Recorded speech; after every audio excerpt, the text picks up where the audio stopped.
Bebop-Mädchen, der Podcast, der MusikerInnen bewegt. Mit Themen rund um die Karriere und allem, was dazugehört. Gewürzt mit einer Prise Feminismus. Hello, welcome to a new podcast episode of Bebop-Mädchen. Today I have a guest. I'm here with Jesper Bodilsen. I every time spell your name wrong. Can you maybe say it? No, it's perfect. Jesper Bodilsen. Great. Yeah. And you are a bass player and composer and producer from Denmark, right? Yeah, and a teacher also, actually, because I'm here at the conservatory also, yeah. Yeah, cool. I had this ensemble with you this semester. It was pretty nice. Good. I'm happy to hear that. And today we are going to talk a little bit about your career and about your thoughts about your musician lifestyle and stuff like that. Yeah. So how do you build up your career? Because you have played with a lot of great people, for example, with Frisell. How did it go like that? A career is, it's a kind of thing that it can take off or not, actually. So I have to say that I have always been focusing on my playing. So that's kind of the important thing in order to be able to play with really good musicians. So in order to play with Bill Frisell, that was actually an ECM recording with Stefano Bollani, which is he's a piano player from Italy, ECM artist. I've played many years, like more than 20 years with him in a trio. And we were doing a new album for ECM, and it was Stefano's idea to invite Mark Turner and Bill Frisell. Yeah, that's crazy. In the studio. So that was super. It was super nice. That's how I came to play with him. Regarding the career, I would say that I started playing the double bass I was around 20. Before that, I played trumpet and electric bass. I started at the conservatory here in Aarhus, and of course, having good teachers and playing a lot. In the beginning, I played all kinds of music. Party music, jazz music for theaters, and getting more routine. I was lucky around 97. I was asked to do an audition with the American drummer called Ed Thigpen. He used to play with the Oscar Peterson trio on the. I don't know. I think the Night Train record is. Yeah. And I joined his trio for 15 years. I played with him, and so that was kind of a boost to your career. Playing with him, and of course having also other projects also of my own. But I would say that the most important thing that I have done, especially in the beginning, like always play with musicians better than you. So always have something where you're like, ooh, I really have to be focused. I have to practice. I have to be good in order to be able to play with these guys. Yeah, sometimes it's not so hard it is hard to find those kind of people, because sometimes you feel like pretty shy to ask them to play with you. When I went to the conservatory here, I had a really good friend, a drummer, Lund. Actually also the drummer who in the trio with Bollani. We played together a lot. So we were actually often asked to be the rhythm section. Because you were pretty good locked in. We locked in, right? I was really thinking about going to Copenhagen. I was here in Aarhus, and there was a jazz club called Bent J, and there was a lot of American players coming through that club.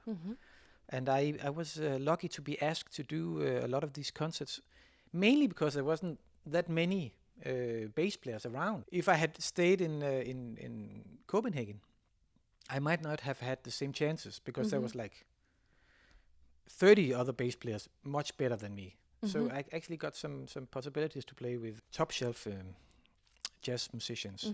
James Moody. There was like a guy living here in Denmark, Butch Lazy, Jimmy Heath. Yeah. So that was really getting more routine and being able to play in different settings. Yeah. So you think like playing with people is more important than practicing? Because there are some musicians who are really like, okay, I have to be like the best one, and then I can go out and play with people, and they are like pretty shy sometimes. Yeah, I would say it's a mix. Before I went up to my first jam session, I knew that going to a jam session, it was also kind of to show off what kind of musician I am. I didn't want to go up, play at a jam session and sound horrible. So I really practiced a lot in order to be able to play and make some music. You have to play. I mean, that's the name of the game, to get the routine. And of course you have to practice also, because you need to have something in your backpack that you can put into the music.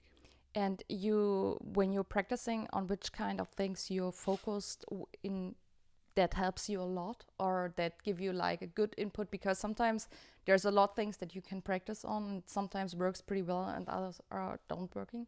Time, rhythm, swing, that's the most important thing to practice on. You can play a lot of scales, a lot of hip phrasing, but if they're not really swinging or really sounding well, it doesn't matter. I mean, also if you have the rhythm, the better rhythm, the less you have to play. Mm-hmm.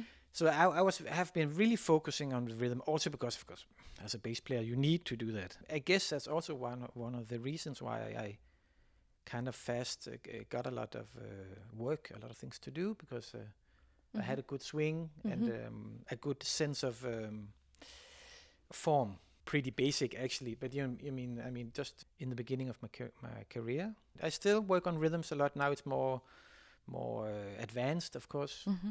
Play as melodic as possible on the, even though the chords are difficult. Mm-hmm. In our ensemble, you mentioned also a lot of like going to target notes, and also the thing with 6/8/4 and the thing with this kind of stuff. The thing is that when we look at a song, we have chords. And we have a tendency to look at okay, this is what scale can I play with this one, or what scale can I play with this one. The next thing would be how few scales can I play in order not to to use too much brain power in just changing scales. Mm-hmm. The problem with that is just that you're not really focusing on the sound of each note you play. Mm-hmm. So that's why with my students, we work a lot with arpeggios, and also being aware the note that you're playing, what step is that in the chord you're playing, and how does it sound. So, for example, if you have like a song like Confirmation, when you have like the first chord is a F major. So if you play the third, you play the A, and then the next chord is E half diminished. How does it sound if you stay on the A? Because that's like a common note. How does that sound? How does it sound if you go up half a step to B flat? Then it's like the flat 5. Just knowing that, how does it sound with the chord? There can also like be kind of points in your solo where you play against it, and then you use the scale to go to the target note, and it makes it much easier to play melodic and also small motifs. And the thing is that you actually focused on one note and not like 1,000 notes. It can kind of make it easy. And if you combine that with the knowledge of the rhythm, then you can actually make it very interesting. If you playing over bar lines and things like this. Yeah. So that's something I'm teaching in, and also something I'm still working on. Being more free. Yeah. And 6/8/4. Can you explain this once? When you play a swing, if you play like in a medium tempo, if you hear like ding, ching, ding, ching. First thing we want to do is we want to do something like boo, blue, bee, ba, dee, da, ding, like a swinging, right? The thing is that the subdivisions are triplets. So da da da da da da da da da, which is actually the same. So if you had like gang gang ga da gang gang da dang dang da da 6/8 like African. So next time you play on a swing tune in 4/4, instead of playing boo ba doo boo be doo dee da, you use still the same subdivisions, but you are playing like more open, more thinking more African. Boo da ba dee doo de bo doo doo do ba dee do dee dee dee dee da da da da da. That's the idea. So you have exactly the same. I normally say that the subdivisions are like letters. So you have like the letters are the same. It's just how you put them together. And you can like switch between the two feelings. Yeah. That was just a very short explanation. It is a very interesting concept to make it a little bit and more open. There's nothing. The time is the same, so it's not difficult in that way. No. Yeah, only in the beginning. It's a little bit hard. We talk about also before about your career. Do you have, like you mentioned, some advices for young jazz musicians? Do you have some more in mind, or some things that you have done that didn't work out? It's difficult to say if it's something that didn't work out. I would rather say that during my career, I found out that like being open is really important. I have played really a lot of different music. I played classical with Arco. I played folk music. I played like funk music. Just being open. And then sometimes it happens that when you like people ask, can you come and play with this folk band? Mm-hmm. And yeah, I can. And then they really liked it. And then some other folk musicians might hear about you, and then you get another job with another folk band. So it opens doors to different kinds of music. So if you only think I only want to play bebop or only swing, like you're kind of narrowing the possibility of making beautiful music. And also, in order to develop as a musician, that you get all these different types of music genres inside your blood, so you can actually pick from the different things you like when you play. And then one of the things I like about Stefano Bollani is that he can play bebop, he can play a lot of things, but he's from Italy, and you can hear that he's from Italy. He's like, I love that you can hear where you're from, actually. Yeah, it's the same, like I think with Bill Frisell, you hear that he's coming from country, or that he have really. a big development in this. Yeah. So that's pretty nice. So I think that's also something to keep in mind. I would say that you need to study, you need to listen to all the old guys. How did they play on your instrument? And you're like, because we are standing on the shoulders on all the people before us. Yeah. So it's not, for me, I don't think it's possible just to jump in and be super creative and don't know anything about the history. I think you should really know the history and then pick from the things you like, and then create a personal approach and a personality in music. Yeah. And do you see also, when you look at the jazz scene, do you think it is open? Because for me, I recognize that there are a lot of male musicians instead of female in like all kind of styles, but in jazz I see it most because I'm mostly acting in jazz. Do you also recognize it, or do you also work a lot with women, or is it like? Actually, to be honest, I don't look at a musician and thinking I want to have a female musician or I want to have a male musician. To be honest, I'm looking at. I'm actually not looking. I'm listening to what kind of sound do I want to. If I'm talking about my own groups, my way of arranging and producing is really to pick the musician that have that sound that I like, and the musicians that they will work together. So I'm really not thinking about male or female. I have to say that it's mainly male musicians I work with, but it's just because there's like it's 80-20%. So there's 80% of male musicians and 20% of female musicians. If you look at where in the level where I'm playing. So when I'm playing with female musicians, it's often singers. Really, I played a lot with singers, and there's also some really fantastic instrumentalists. But there are only a few. Actually, I'm not actually thinking about it. I would like there to be more female musicians. The thing is that we need to nurture, especially the youngsters, the teenagers. They really need to continue playing. Just Denmark, we have like an organization here in Denmark called Just Denmark. They have done something really beautiful, I think. They, not only them, but also something called the Jazz Musicians Association. They are doing these jazz camps, and they're doing for young people. But some of them are only for girls. Oh, cool. Only girls, only female teachers. I was at one of the camps, which is like a mixed one. And this was like 4 or 5 years ago. And that was the first time I was actually I had a combo, 12 teenagers, and it was like 9 girls playing, which was like, wow, first time. And they were playing like drums, bass, vibraphone, all the instruments. Because normally when you had girls on the combos, it was singers. Yeah. Maybe a piano player, maybe a guitar player. So the big task is now they're there, and they also came to the other camps. They need to stay there and continue making music and develop. And for some reason, a lot of the girls disappear. Yeah. I don't know if it has anything to do with the music. Or, a lack of role models are surely one of the things. And I see now that more and more instrumentalists, because there's a lot of singers. I would say if you look at the other way around, if you look at male singers in Denmark, it's also 80-20. The girls have to be like, see playing an instrument as something really hip, and you have to stay there. To be a musician is tough. It's a struggle. It's not like having a normal job. You don't know if you have anything to do in half a year. Yeah. You know, you don't have any pension. Most musicians are like self-employed. If you want to have a pension, you have to like take some of the money and put aside. It's not like having a regular job where you get pension. So there's a lot of these things. I don't know if it's just because male are more stupid, because it's.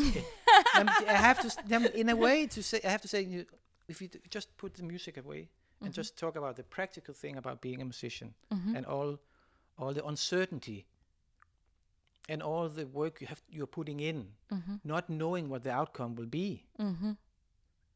You really have to be focused, and you really have to be stupid in a way, because you have to really just. There's so many ways you could go and earn much more money, and still be playing music. You know, I know a lot of people that also went to conservatory, and they have the education, but they're still having the music. The music is alive, but they're doing something else, because they also found out, even after being at the conservatory, it's too tough. So, and when I say tough, I mean actually the thing about knowing how the outcome will be, and it's a ongoing struggle, you know, because you have to, even if you have like a good network and you're like playing with great musicians, you have to keep the motion going, come up with new projects, meeting new people, because projects start up and they die, and you need to have new things. I think that's the main difficulty in regards to Me Too and like sexual harassment and things like this. I've never seen. I'm a jazz musician. I've never seen it, and actually my feeling is that a lot of us wants to have more female musicians, because it's really, you know, the vibe in a group when you're like mixed is just much better than if it's just 5 guys. We're all hoping that more female musicians will arrive. When you're on Spotify, you can be like Spotify artist. You can have like a verified account, and there you can see who's listening to your music. And I would say when you listen to my music, it's not really a male-oriented music. It's kind of calm, melodic. Still, there's only between 26 and 37 female listeners. Okay. The rest is male listeners. So maybe it also has to do that there's among the listeners, it's not 50-50. We need more girls to listen to jazz. And actually we need everyone to listen more to jazz. It's true. You know, it's something that we really have to do something about. I think actually Jazz Denmark is doing a really good work in nursing the young people to play the instrument. We need a lot, like trumpet players, saxophone players, female saxophone players, like horn players. We need that a lot, which is a little strange, because I started out in a brass band, like English style. And there's a lot of girls playing the horns, and they're really talented. They play like they can sight read really good. So like taking these young people and say, hey, you should start improvising. You should like come over here and start playing in a more improvised environment, right? We need someone who can do that, because they're actually there. They're playing in all these brass bands and harmony orchestras, like with different horns and saxophones. So it's something. It's a task that we need to look at. But you think like the jazz scene is open for this? Because you say you're pretty open and you want to have more women. Yeah, I would say 110%. Without any doubt. I have never heard anything else. Like if you look at right now, this moment, how many female instrumentalists do we have according to how many male? That's the problem. So we need to have more female instrumentalists. You know, it's not something that you become in 2 days. Yeah. You have to start and work and learn the instrument, right? And stay there and keep on working. Yeah. This is for all of us. So we just need the girls to do that. It's really important. And us as teachers, we need to be really focused on how we can maintain them in the music. I think also a thing is that it have to be like a space that feels like open and friendly, because sometimes you, as a female musician, you feel a little bit like an alien when you enter like a room or a jam session because you didn't see someone else on the stage and you feel like a little bit strange with all this men. And if you have the feeling that the people are open and that they are like pretty cool with that, then it's nice. But sometimes you feel a little bit like, okay, I didn't know how the situation is, because also maybe because of things that happened before, like in situations and stuff like that. So my mindset builds up, and yeah, that's, I think, a really big point. I think actually it's very natural to feel like that. Okay, I'm the only female here. It's a little strange. Also have to remind yourself that this is your feeling. It might not be like that. So the feeling of going up and being one person, which is like different from the other ones, it might not be actually that the musicians there is thinking about that. They might give you special attention because you are a female guitar player, and they'll be like, okay, a female guitar player, we haven't had one for many years, so of course you will have an extra attention. It doesn't have to be like in a negative way. That's an interesting point. We also talk a little bit like about the organization stuff and like what you have to do as a self-employed musician. Do you have some recommendations, or how do you start up in the organization of your career? Because sometimes it's really like, okay, I want to live from music, but how do I start to get all this stuff done? I was like kind of a musician. So my task was just to try to fulfill the expectations of the band leaders I was working for, which is really important, and you learn a lot from that. And some musicians just stay there. That's what they do. You know, you people hire them, and then they are really fantastic and fast in adapting. But for me, I wanted to also to be the one, like bringing the music, composing, taking some musical choices. And I also found out that helped me to be a better musician. Because you know, if you see the music from different angles, it gets really interesting. And not only from a composer's angle or from a band leader's angle, but also from, you know, how it is to be a jazz musician. So most of the time you have to book the things yourself. You have to like contact people. So you also learn how difficult that is and how much work is put into that. I think it's important to do that. But you also always have to weigh the... like be aware of the balance of that you forget your musicianship for me it's like being a bass player, being a good musician. Because if you start being a less good musician, people will call someone else. So you always have to be like really aware. I have to practice, I have to play concerts, I have to be a good musician. You have to see how much else can I, you know, put on my plate in order to I want to write my music, I want to book, and then at some point, if you're a really good musician and you start having some success with your own things, then you might actually start looking for someone who can help you with some of the practical things, which is like the most annoying thing in the being a musician, right? You have to do everything yourself. After a while, hopefully that moment will arise. I mean, I'm playing with some groups that, you know, we have an agent and manager taking care of that. So, but that's only kind of one or two projects. And the rest I have to, you know, is my own. I think it's important that you keep the instrument in mind always, and then, you know, try to explore the music and be like personal also through composing and being a band leader. Now we talked actually about, are you looking at if it's a female musician or is it a male musician? Actually, I have to say that what I'm looking at, I also want musicians that have their own groups in my band, because they know how much work I have put in order to make this tour. If you haven't booked a tour, you have no idea how many phone calls, how, you know. So, and sometimes they, we have to go now. Oh, it's like, you know, when am I getting my money? I already played the concert. I should have my money now. I did my work. You say, yeah, but I haven't got the money. So if I have to pay you, I have to take it from my own pocket. You know? And this never happens with people who know the stuff. Yeah, who are band leaders and know how. So I'm actually looking at that when I'm hiring people. I want people that are relaxed, you know. And we are talking a lot about your career. Do you have like a record in mind that have influenced you a lot, or like a musician that have influenced you in your playing a lot? Different musicians, different records through my development as a musician. One of the important ones was Niels Henning Ørsted Petersen, the Danish bass player, who was like an icon on the Danish jazz scene and also in the world. And the way he played, the way he showed how you can play the bass, and but especially his way of phrasing melodies.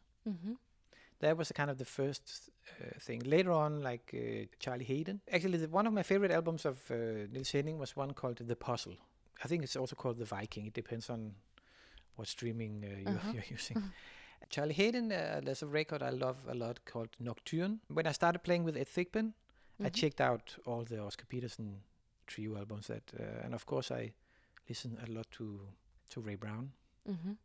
I think I actually mentioned Shirley Horn for you. She's a super main influence on how to phrase a melody and how to play open, like symphonic time. Here's to Life is a beautiful one.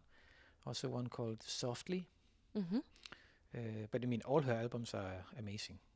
So, and I love vocal. I mean, I think half of my record collections are with female, not female, but with vocalists. And do you have an album or a record that you're listening now a lot to? Right now, I'm listening to. It's called Trio. It's Walter Smith, the third or the second. Like he's a saxophone player with Eric Harlan on drums. It's like a trio without chords. And this is because I'm playing in two trios like that. One with Max Gionata, Italian saxophone player, and also another trio with Seamus Blake, without just drums, bass, and saxophone. Just got super inspired in listening to this. When I listen to music, I need to get inspired. It needs to have this. Okay, I want to go and practice. I know I want to. So I've been listening a lot to that record actually. Yeah. Cool. Thanks for all your input. Do you have something in mind that we have forgotten in the episode? If you want to have an idea of what I'm doing right now, I have like 2 albums out, 2 different ones. One is a duo called The Fellowship, Songs from Home. I like the intimacy of the duo with a piano player called Henrik Gunde, because we talked about this thing about when you play jazz that you can hear where you're from. And this is kind of the idea with this album was to make an album where you can hear the Scandinavian, the Danish sound. Yeah. That one. And then we have a trio album coming out the 12th of May with Henrik Gunde and Morten Lund and me. And we have some singles out now, so that's in like piano trio. Yeah, cool. Yeah. I will link something here in the episode and the show notes from you. Perfect. Yeah, cool. Thanks that you have been here. Thank you. Talk a little bit about your career and stuff like that. I hope it was interesting. Yeah, for me it was really interesting. I hope you get something out of this episode, and I wish you a great day. And yeah, thanks for listening, and see you in 2 weeks.